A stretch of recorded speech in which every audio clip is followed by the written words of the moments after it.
Ladies and gentlemen, the Heritage Foundation and their band of unhinged deportation derangers have spent months frothing at the mouth, fantasizing about Prince Harry being dragged out of his Montecito home and kicked out of the US.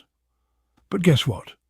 They got their wishful thinking handed back to them in court, shredded, redacted, and completely useless to their agenda. And now? Now they're openly begging Harry to self-deport. Yes, you heard that right. The desperation is real. Yes, the very same Prince Harry who has been a subject of global fascination and media scrutiny for years. You know, the guy who married Meghan Markle and dared to step away from the British monarchy.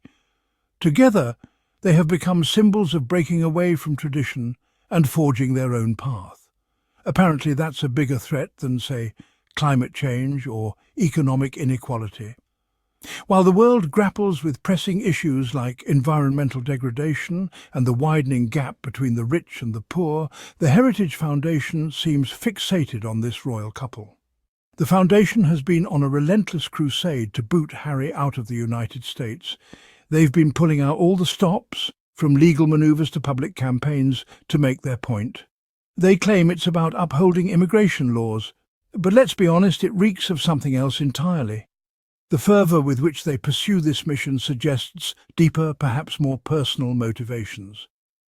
Could it be that they're just miffed that a prince chose the land of the free over the land of, well, crumpets and tea? It's almost as if they can't stand the idea of a British royal finding solace and freedom in America. This isn't just some idle fascination, it's bordering on stalker-level obsession. The intensity and persistence of their actions are quite telling. They've filed lawsuits, issued press releases, and generally made a right royal nuisance of themselves. Their actions have sparked debates and discussions across various platforms, drawing both criticism and support. All because a guy wanted to live his life on his own terms thousands of miles away. In the end, it raises the question, why does the Heritage Foundation care so much about Prince Harry's personal choices? Perhaps it's time they redirected their energies to more pressing issues that truly impact American values. Remember that whole upholding the law thing? Yeah, about that. Turns out the Heritage Foundation's legal arguments are about as solid as a tower of jelly at a children's tea party. They've tried to access Harry's visa records, claiming some sort of public interest. The courts thankfully saw right through that charade. You see, wanting to dig up dirt on a celebrity because you don't like their life choices, not exactly a compelling legal argument. It's more like the desperate flailing of an organisation that's realised it picked a fight it can't win. And the best part? Their spectacular failure has only made them look even more ridiculous. After their legal faceplant, you'd think the Heritage Foundation would slink away, tails between their legs, but no, they've doubled down on the crazy. Their latest tactic, publicly begging Harry to self-deport. Yes, you heard that right. They actually want him to pack his bags, grab Archie and Lilibet and hop on the next flight back to the UK. Apparently, writing strongly worded letters and holding press conferences wasn't getting the job done. Now they've resorted to straight-up pleading. It's like watching a toddler throw a tantrum because they didn't get the right colour juice box, except, with slightly higher stakes and a lot less dignity. Section 4, Trump Card, more like a Joker desperation, reaches new heights. In a twist that no one saw coming, the political landscape has taken a turn for the bizarre. Hold on to your monocles, folks, because it gets even wilder. The reactions from the public have been nothing short of astonished, with gasps and wide-eyed stares becoming the norm. The Heritage Foundation, in their infinite wisdom, decided to up the ante. This conservative think tank, known for its strategic moves, has now taken a gamble that has everyone talking. Their brilliant plan? Enlist Donald Trump, the former reality TV star and tweeter-in-chief, to intervene. Yes, the man who once fired people on national television is now being called upon to solve political dilemmas. Because who better to lecture someone on immigration than a man who built a wall and then charged taxpayers for it?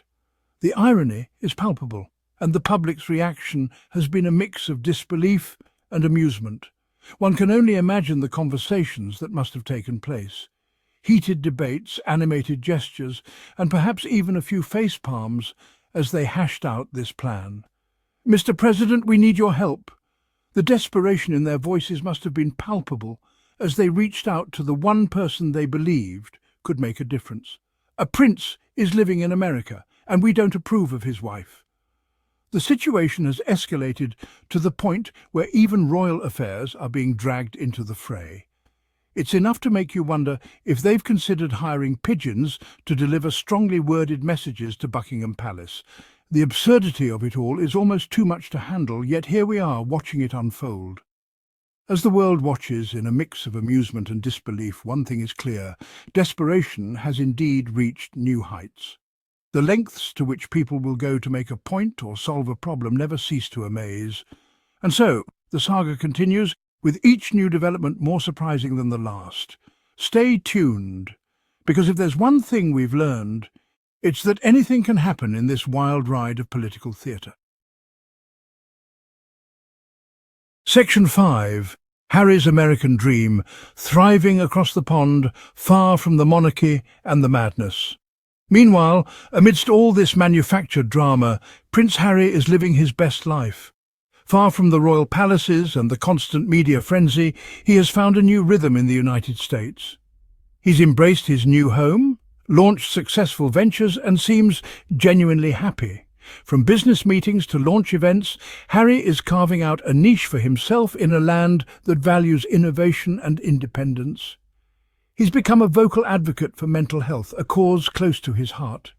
His efforts in this field have not only raised awareness, but have also provided much-needed support to countless individuals struggling with mental health issues, and he's done it all while navigating the relentless scrutiny of the British tabloids and the, shall we say, passionate opinions of organisations like the Heritage Foundation. Despite the constant barrage of criticism and invasive paparazzi, Harry remains undeterred. You see, Harry's story is one of courage and resilience.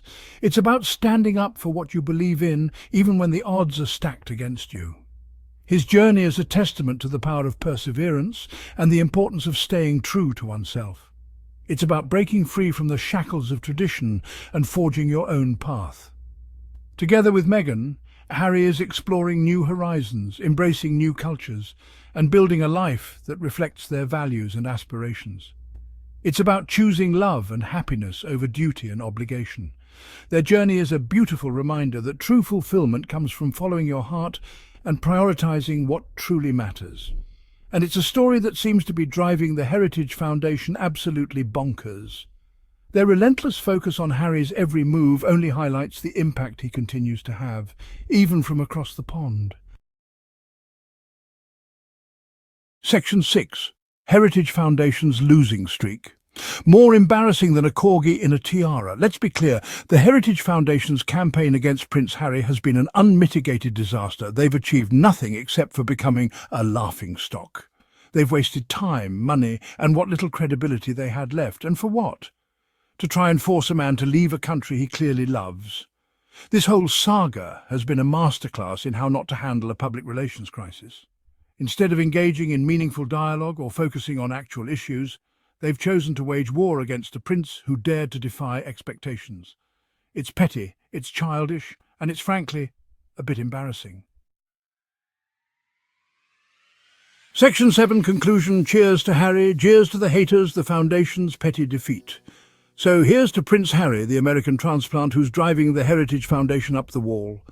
May he continue to live his best life, raise his adorable children, and make the world a slightly better place. As for the Heritage Foundation, well, they can keep sending their strongly worded letters and dreaming of Trumpian interventions. But they should probably get used to disappointment, because in the battle of Harry versus the haters, Harry's winning, and it's not even close.